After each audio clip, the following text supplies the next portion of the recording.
Slinky Malinki by Linley Dodd.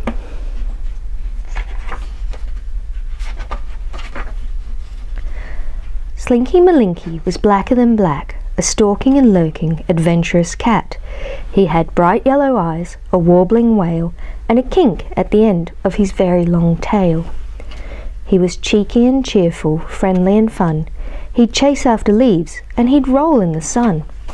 But at night he was wicked and fiendish and sly. Through moonlight and shadow he'd prowl and he'd pry. He crept along fences, he leaped over walls, he poked into corners and sneaked into halls. What was he up to? At night, to be brief, Slinky Malinki turned into a thief.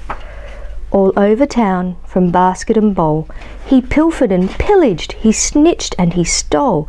Slippers and sausages, biscuits, balloons, brushes and bandages, pencils and spoons.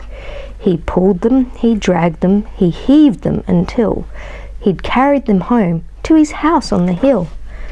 One rascally night, between midnight and 4, Slinky Malinki stole more than before. Some pegs and a teddy bear dressed up in lace, a gardening glove from McCafferty's place, a tatty old sneaker, a smelly old sock, and Jennifer Turkington's pottery smock. A squishy banana, some glue and a pen, a cushion from Oliver Tulliver's den, a clock and some bottles, a pair of blue jeans, a half-knitted jersey, a packet of beans. He pulled them, he dragged them, he heaved them until he'd carried them home on his house on the hill.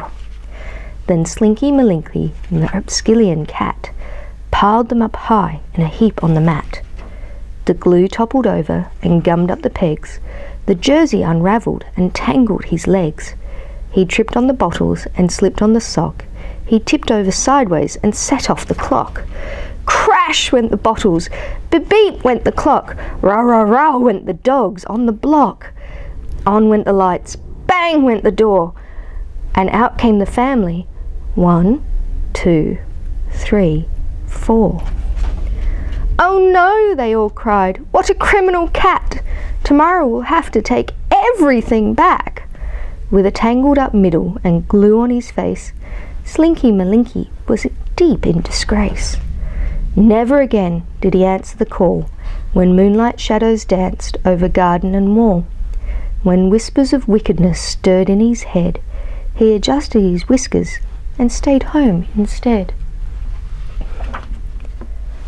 The end.